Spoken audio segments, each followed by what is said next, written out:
الحمد لله رب العالمين والصلاة والسلام على أشرف الأنبياء وسادة الأتقياء وسيد المرسلين خاتم النبيين محمد وعلى آله وأهل بيته وصحبه أجمعين. أما بعد، فقد قال الله تبارك وتعالى: لقد من الله على المؤمنين إذ بعث فيهم رسولا من أنفسهم يتلو عليهم آياته ويزكيهم ويعلمهم الكتاب والحكمة وإن كانوا من قبل لفي ضلال مبين. صدق اللہ العظیم.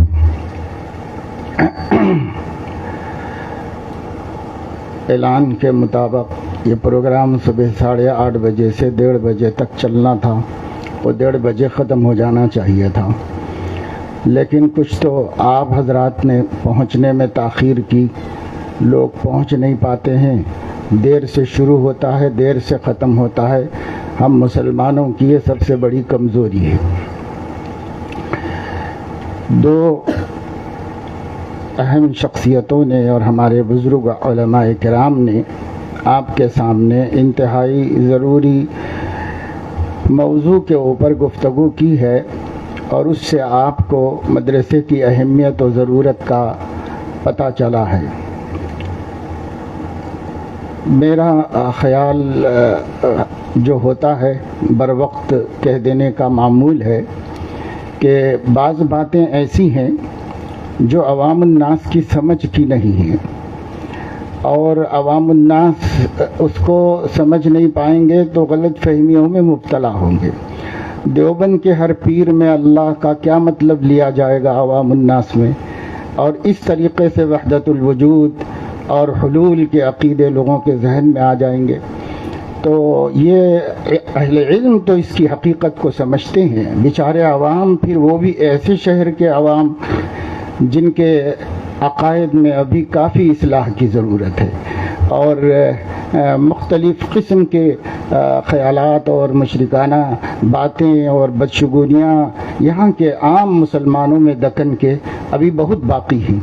اس لیے ایسی چیزیں میں سمجھتا ہوں کہ لوگوں کو بدگمان کرنے کا یا غلط فہمی میں مبتلا ہونے کا سبب بن جاتی ہیں. کسی بزرگ نے حضرت مفتی محمود حسن صاحب گنگوہی رحمۃ اللہ علیہ کا میلوی شارم میں اعتکاف تھا. ایک عالم دین سفر کر کے آ رہے تھے تو راستے میں ان کو بس میں نیند لگ گئی، اور خواب میں انہوں نے حضور اکرم صلی اللہ تعالی علیہ وسلم کی زیارت کی. تو ان کو بھی وہیں جاتے ہوئے، وشارم جاتے ہوئے دیکھا. یہ خواب خوشخبری تھی، بشارت تھا سب، لیکن جب یہ کسی عام آدمی کو معلوم ہو گیا تو ایک صاحب نے جمعے کے خطبے میں باقاعدہ بیان کر کے عالم دین نے یہ بتایا کہ ان لوگوں کی گستاخی یہاں تک پہنچ گئی ہے. تو سمجھنے کی بات ہے کہ عوام الناس کا فہم نہیں ہے، تو بعض چیزیں مجھے خلجان ہوتا ہے اس کے اندر، اس سے لوگ کیا سمجھیں گے اور ان کے عقیدوں میں کوئی خرابی تو نہ پیدا ہو جائے، اور بعض چیزیں جس کی خود ہم اصلاح کرتے ہیں وہ ان کے ذہنوں میں نہ آ جائے. اس لیے اس کی طرف دھیان دینے کی ضرورت ہے. باتیں ہمارے اکابر کی ہیں، علماء کی ہیں، اچھی ہیں. بعض اشعار نعت کے بھی ایسے ہیں جس کا مفہوم غلط نکل جاتا ہے، عوام نہیں سمجھتی، علماء سمجھ سکتے ہیں فرق کو. حضرت قاری طیب صاحب رحمہ اللہ فرمایا کرتے تھے، ایک موقع پہ فرمایا تھا کہ شاعری نام ہی مبالغے کا ہے. تو اس میں ایسی چیزیں ہوتی ہیں، تو ہمیں مجمع کو ملحوظ رکھنا چاہیے، علاقے کی کمزوریوں کو ملحوظ رکھنا چاہیے کہ اس علاقے میں بہت کمزوریاں ہیں عقیدے کے اعتبار سے ہمارے دکن کے علاقے کے اندر. خیر، یہ ایک بات تھی. مدرسے کے حوالے سے بس آپ کے سامنے میں مختصر بات کروں گا تاکہ اعلان سے بس 10-15 منٹ سے زیادہ کا اضافہ نہ ہو. تو وہ یہ ہے کہ اس وقت میں ہندوستان میں ہو یا کہیں بھی پورے عالم کے اندر ہر سمجھدار صاحب علم اس بات کو سمجھتا ہے کہ قومی انقلاب کا سب سے مؤثر ذریعہ مدرسہ ہے.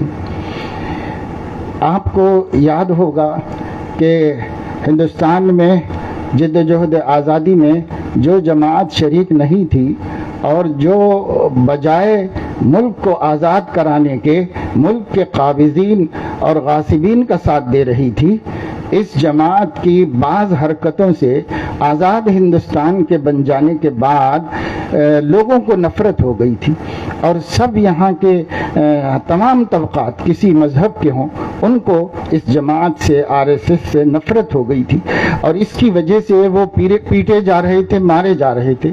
ان لوگوں نے حکمت عملی سے اپنے آپ کو تحلیل کر لیا، اور پھر ناگپور میں اپنے ایک ان کے سینئر لیڈر نے اپنے ساتھیوں کو جوڑ کر محدود طریقے پر مخفی رازدارانہ انداز میں اپنے گھر میں بلا کر کے اس بات کے بارے میں مشورہ کیا کہ کیا ہمیں ختم ہو جانا چاہیے یا ہم کو زندہ رہنا چاہیے، ہماری تحریک کو ختم ہو جانا چاہیے یا ہماری تحریک کو زندہ رہنا چاہیے۔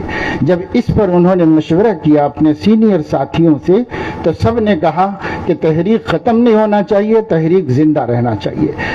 تو تحریک زندہ رہنے کے لیے ملک کا ماحول ساتھ نہیں دے رہا ہے، لہذا تحریک کو ہم لے کر ملک میں زندہ نہیں رہ سکتے، ٹائٹل کے ساتھ نہیں رہ سکتے، ہم اپنے عنوان کے ساتھ ترقی نہیں کر سکتے، تو اب کیا کریں؟ تو انہوں نے یہ جب بات طے کی بالاتفاق کہ ہمیں مدارس قائم کرنے چاہیے اور قوم کے بچوں کو پڑھایا جائے۔ جو لوگ آج ہم کو مار رہے ہیں، جو لوگ آج ہم کو مٹانا چاہ رہے ہیں، جو لوگ آج ہمارا نام نہیں سننا چاہ رہے ہیں، انہی کے گھر کے بچوں کو ہم اپنی تحریک کے ہیرو بنائیں گے۔ اس کے لیے انہوں نے ایک مشورہ کیا۔ اس مشورے ملک میں ہمارے سامنے ایک ایسا تجربہ ہے جسے کوئی جاننے والا جھٹلا نہیں سکتا۔ آج اس قدر مضبوط اور طاقتور تنظیم بنی ہوئی ہے کہ جتنے چاہے لائرز موجود ہیں، جتنے چاہے ڈاکٹرز موجود ہیں، ان کے نظریے کے جتنے چاہے ججز بنائے جا سکتے ہیں، جتنے چاہے کمشنر بنائے جا سکتے ہیں، ملک کے ہر کی پوسٹ کے لیے ان کے جھولی میں قابل ترین آدمی موجود ہے، اور ان قابل ترین لوگوں کو لے کر، لائق ترین لوگوں کو لے کر کے جو مضبوط انہوں نے گھیرا بنایا ہے، اس گھیرے میں سب مچل رہے ہیں، نکل نہیں پا رہے ہیں۔ یہ ہوتی ہے صبر کی کامیابی، اور یہ ہوتی ہے دور اندیشی کی کامیابی، اور یہ ہوتی ہے ثبات و استقامت کا نتیجہ جو آج ایک قوم نے کر کے دکھایا ہے اور ہمارے سامنے موجود ہے۔ اسلام میں بھی اس کی بہت نظیریں موجود ہیں، ان کی تفصیل میں جانے کا موقع نہیں۔ ہم اس ملک میں ہیں، اس ملک میں یہ سوچا گیا ہے، NEP جو لایا گیا ہے، جسے بعض ریاستیں قبول کر چکی ہیں۔ ابھی میں آندھرا کے دورے سے آیا، آندھرا میں باقاعدہ طور پر وہاں کے چیف منسٹر نے NEP کو ایکسپٹ کر لیا ہے، اور یہ نظام مدارس میں گزشتہ تعلیمی سال میں، اسی تعلیمی سال میں داخل کر دیا گیا ہے۔ ایک پروفیسر صاحب مجھے بتا رہے تھے کہ وہ ایک یونیورسٹی میں، اننت پور کی یونیورسٹی میں لیکچرر ہیں، انہوں نے بتایا کہ یہاں شعبہ اردو کو ختم کر دیا گیا ہے۔ شعبہ اردو جو وہاں شروع سے چل رہا تھا اسے اسی سال بند کر دیا گیا ہے، اور چانسلر نے وجہ یہ بتائی ہے کہ NEP میں اردو لینگویج کا ذکر نہیں ہے، اس وجہ سے اب یونیورسٹی میں یہ نہیں چل سکتا۔ اس طریقے سے ایک ایک چیز سامنے آتی جا رہی ہے، اور جہاں جہاں یہ نظام تعلیم لایا گیا ہے، یہ وہی نظام تعلیم ہے جو 80 برس تک تجربہ کر کے ایک پوری قوم بدلی گئی ہے، ایک پوری نسل بدلی گئی ہے۔ اب مسلم نسل کو بدلنے کے واسطے، اقلیتوں کے بچوں کو بدلنے کے واسطے، دیگر مذاہب کے بچوں کو بدلنے کے واسطے یہ نظام پورے ملک میں رفتہ رفتہ آئے گا، نافذ ہوگا۔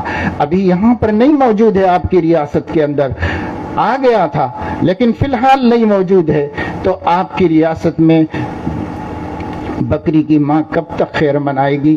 یہ نہیں ہے کہ ابھی نہیں ہے تو نہیں آئے گا نظام، یہ نظام پورے ملک کے لیے بنا ہوا ہے، اور اس پورے ملک کے لیے بنے ہوئے نظام کو وقتاً کبھی نہ کبھی پورے ملک میں نافذ ہونا ہے، ریاستوں کو بھی لینا ہی پڑے گا، اور اس کے لیے جو ایجوکیشنل بجٹ ہے وہ بجٹ روک کر ریاستوں کو مجبور کیا جائے گا کہ وہ اسے ایکسپٹ کریں، نافذ کریں۔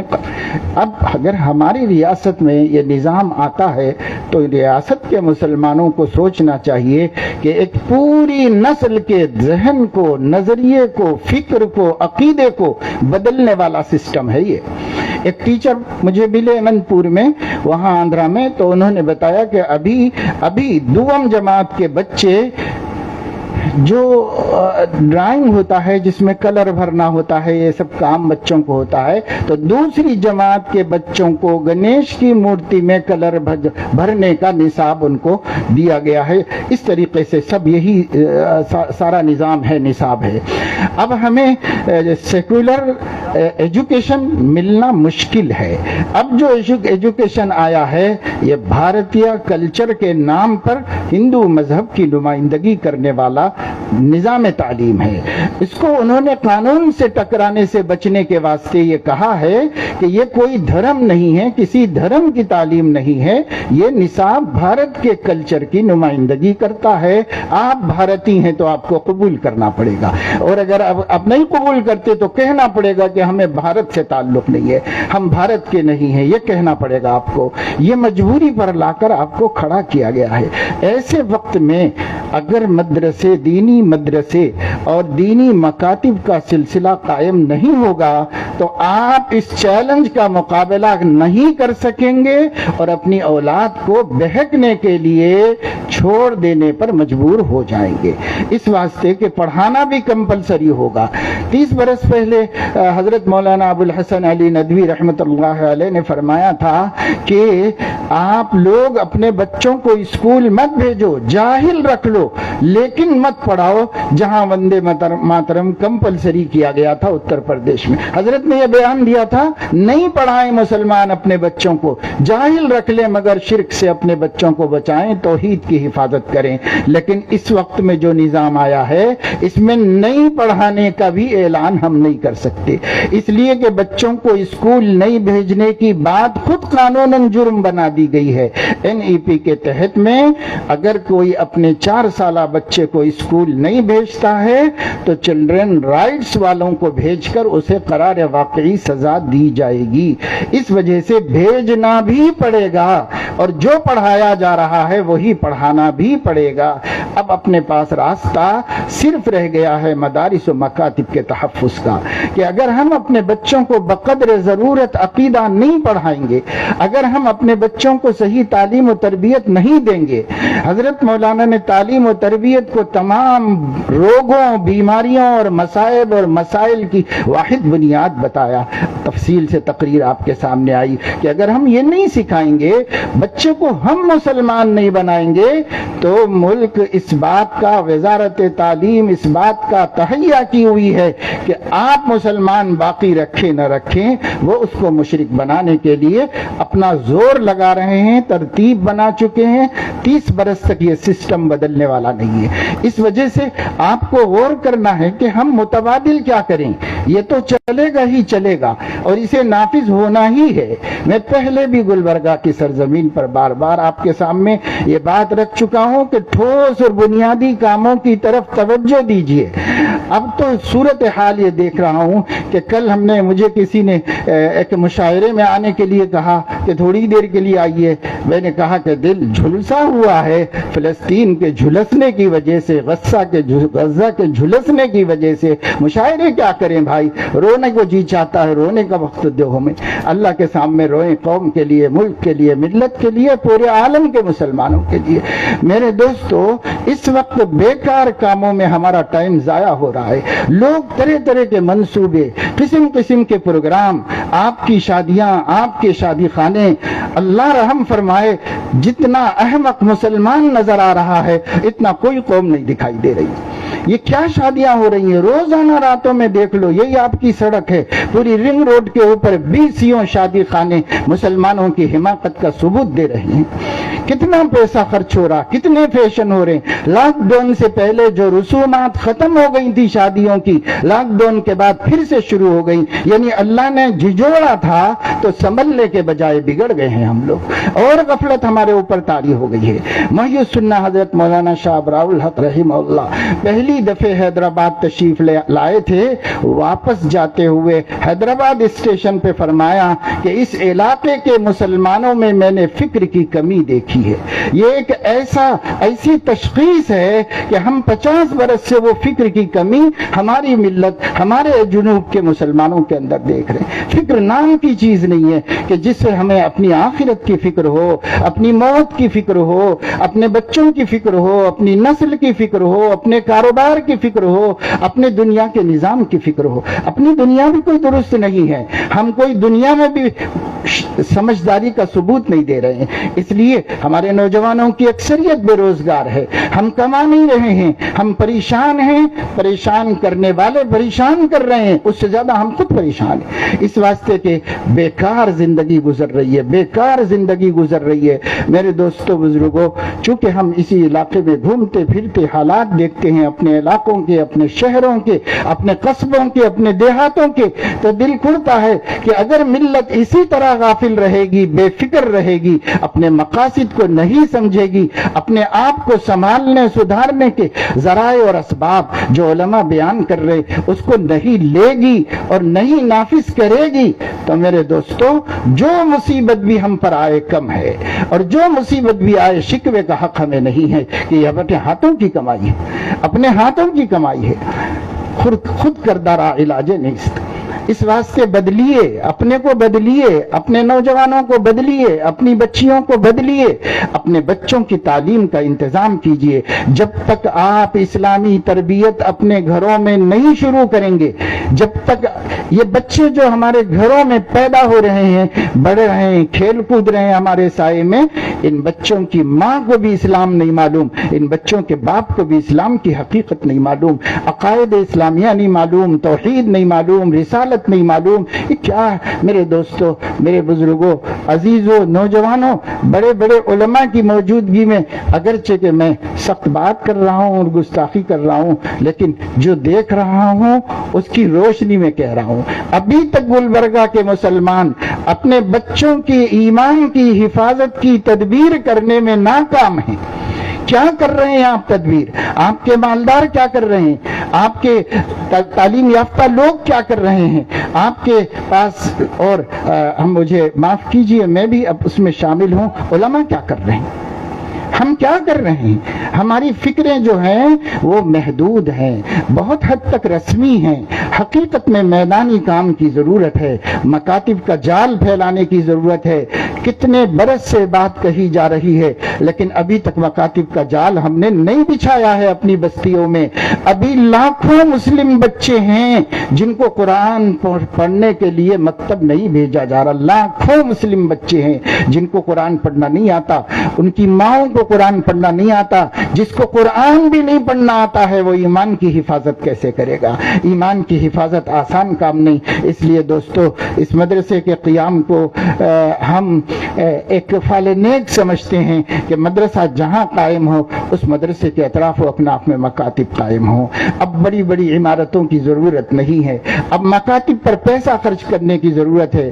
سچ فرمایا تھا مفکر اسلام حضرت مولانا ابو الحسن علی ندوی رحمہ اللہ نے، اور آج سے بہت برس پہلے، کہ ملک کے حالات بدل رہے ہیں اور آئندہ بہت خوفناک حالات ملک میں آنے والے ہیں، اور ایسے لوگوں کا تسلط ہونے والا ہے جو مسلمان اور اسلام کو برداشت نہیں کر سکتے ہیں۔ اس لیے میں مکاتب قائم کرنے کی وکالت کر رہا ہوں۔ یہاں تک فرمایا ذاتی گھر بیچ کے مکتبوں کو قائم کرنا پڑے تو اپنی پراپرٹیز بیچ دو مکاتب قائم کرنے کے لیے، اور کرائے کے گھر میں رہنے کو گوارا کر لو۔ یہاں تک فرما گئے ہیں ہمارے نظر رکھنے والے علماء اور اکابر، جن کو ہم نے مفکر کہہ کے یاد کیا، لیکن اس کی فکر سے ہمیں کوئی لینا دینا نہیں ہے، اور ان کی پیشگی بتائی ہوئی باتوں پر آج تک ہم نے عمل نہیں کیا۔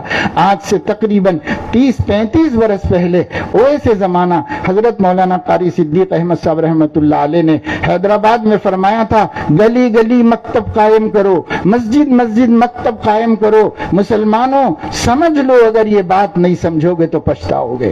لیکن اس کو بھی نہیں مانا. ہم ہر ایک کو بس اپنا نام روشن کرنے کے لیے استعمال کر رہے ہیں, لیکن اپنے اکابر کی رہنمائیوں سے فائدہ نہیں اٹھا رہے ہیں, اسے عمل میں نہیں لا رہے ہیں, اسے نافذ نہیں کر رہے زندگی میں, تو کیسے کام چلے گا؟ جتنے حافظ یہاں بیٹھے ہیں, جتنے مؤذن ہیں, جتنے امام ہیں, جتنے خطیب ہیں, جتنے عالم ہیں, ان سب سے ادباً گزارش ہے, قوم بے فکر ہے تو ہے, ان کے اندر بھی فکر کی روح پھونکنے کے لیے آپ کو متفکر ہو جانا پڑے گا. آپ نہیں جمیں گے, نہیں کھڑیں گے, قوم ایسے ہی بے فکر رہے گی. ان کے اندر فکر پیدا کریں. مالداروں کا مال بیکار ضائع ہو رہا ہے, مکاتب پہ صرف کیجئے, مکاتب قائم کیجئے اور مؤثر مکاتب قائم کیجئے. مکتب میں پڑھنے کے بعد بچے کا ایمان اتنا مضبوط ہو جائے, توحید, رسالت اور آخرت کا عقیدہ کہ دنیا کی کوئی طاقت اس کو بدل نہ سکے اور وہ بچہ بہک نہ سکے, اتنی محنت ہو جانی ہے اور وہ مکتب میں ہونی ہے. اس کے لیے بہت زیادہ خرچہ نہیں ہے, اس کے لیے بہت زیادہ محنت نہیں ہے. اگر فکر ہو جائے تو انشاءاللہ جگہ جگہ قائم ہوگا. ایک عالم دین نے مجھ سے کہا کہ میں دینی خدمات بھی کر رہا ہوں اور ساتھ میں کچھ ریئل اسٹیٹ کا کاروبار بھی کر رہا ہوں. الحمدللہ اللہ نے مجھے اتنی آمدنی دی ہے کہ میں اس کے 10% میں اپنے گھر کا خرچہ چلاتا ہوں, 10% والد صاحب کو دے دیتا ہوں اور 80% سے دیہاتوں میں مکاتب چلاتا ہوں.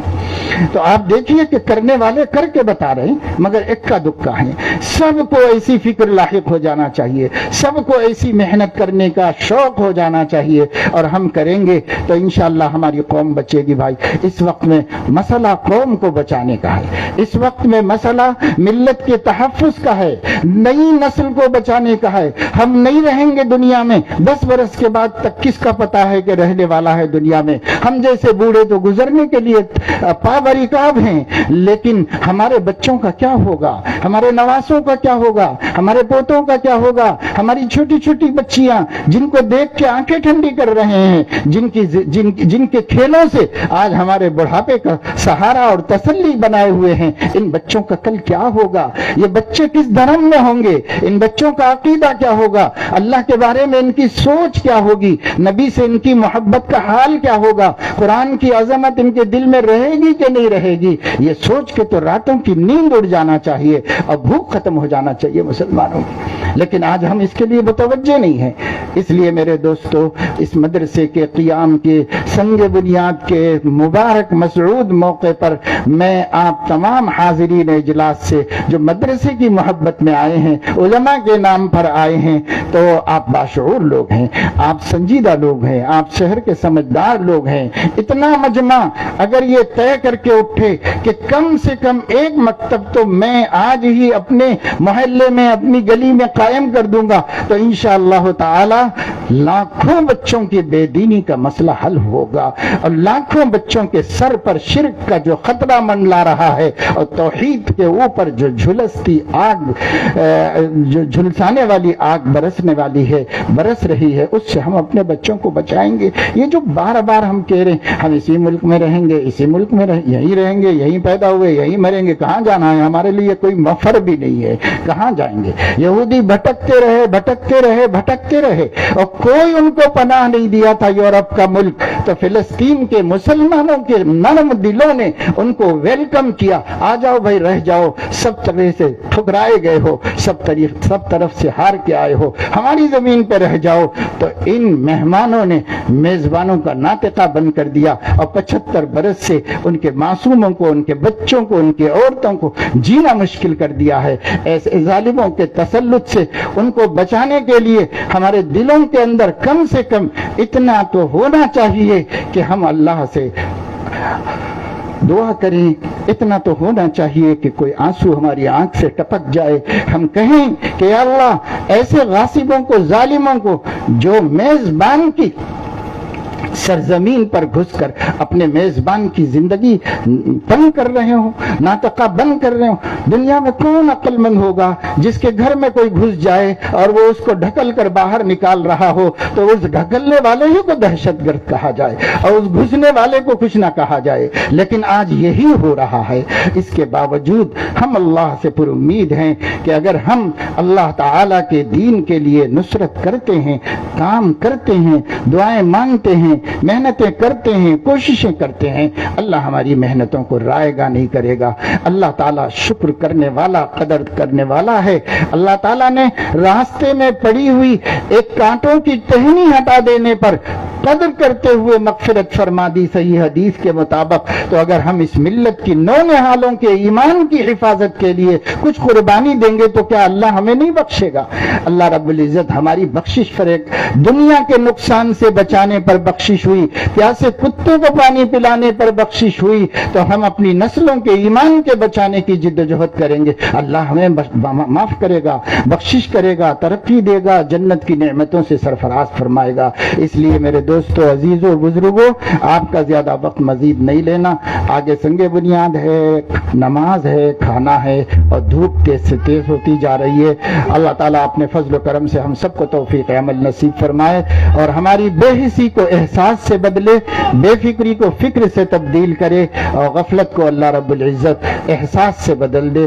یہی دعا ہے اپنے لیے بھی اور سب مسلمانوں کے لیے اور سارے عالم کے مسلمانوں کے لیے۔ اللہ پاک اپنے فضل و کرم سے ہم سب کو ثبات اور استقامت نصیب فرمائے۔ جن لوگوں نے اس مدرسے کے لیے کوشش کی ہے اور آئندہ کریں گے، اللہ تعالیٰ ان کے اموال کو، اعمال کو، اولاد کو اپنی محبت کے لیے قبول فرمائے اور اللہ تعالیٰ اس کا اجر عظیم سب کو نصیب فرمائے۔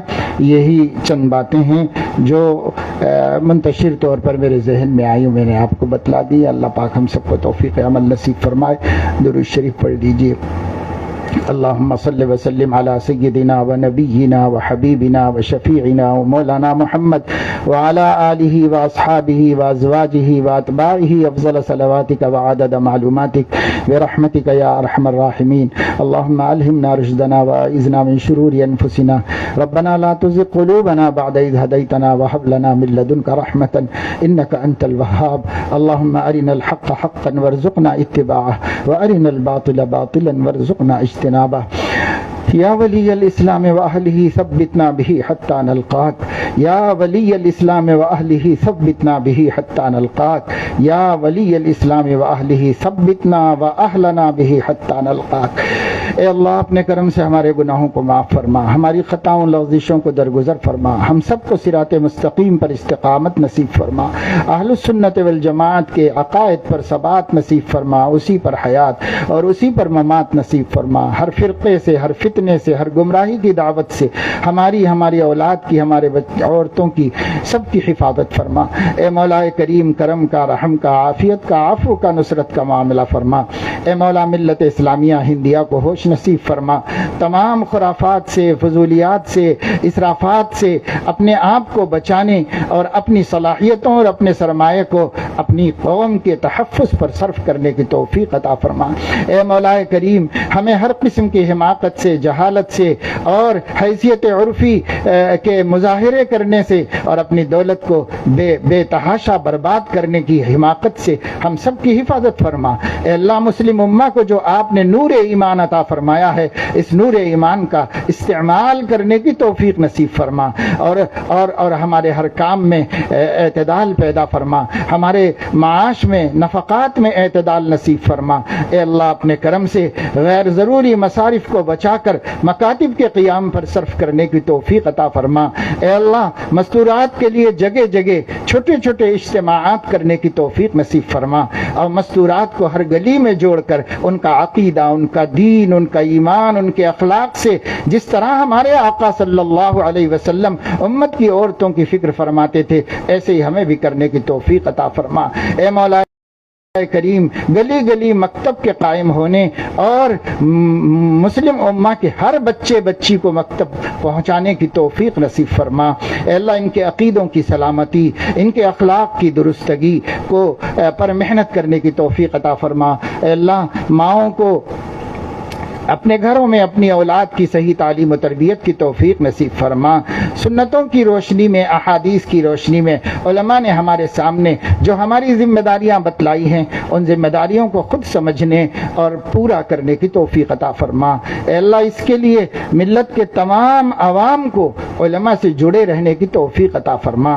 علماء اور عوام کے درمیان کی خلیج کو ختم فرما، ایک دوسرے سے جڑ کر افادہ اور استفادے کے سلسلے کو پختہ اور مضبوط کر لینے کی توفیق عطا فرما۔ مولا کریم، کرم کا معاملہ فرما۔ تمام حالات پر قابو پانے کے لیے جن صفات و اخلاق کی ضرورت ہے ان سے ہمیں متصف فرما۔ اے مولا کریم، جو کچھ ہم نے کہا سنا ہے اس میں اخلاص کی طاقت پیدا فرما، قبولیت کی شان نصیب فرما۔ اے مولا، اس جلسے کو قبول فرما اور اس جگہ سنگ بنیاد کو قبول فرما، اور یہاں پر دارالعلوم معاذ ابن جبل رضی اللہ تعالیٰ عنہ کے قیام کو صحابہ کرام کی نسبت سے اس پورے علاقے کی ہدایت کے واسطے مینارہ نور بنا، مرکز ہدایت بنا۔ اے مولا، فضل کا، کرم کا معاملہ فرما، جو ہماری حاجات و ضروریات ہیں پورا فرما، حاضرین کے جملہ مقاصد حسنہ کی تکمیل فرما، جملہ پریشانیوں سے نجات عطا فرما۔ وصلی اللہ تعالی علی خیر خلقہ سیدنا و حبیبنا محمد وعلی آلہ وأهل بيته وصحبه أجمعين آمين برحمتك يا أرحم الراحمين الحمد لله.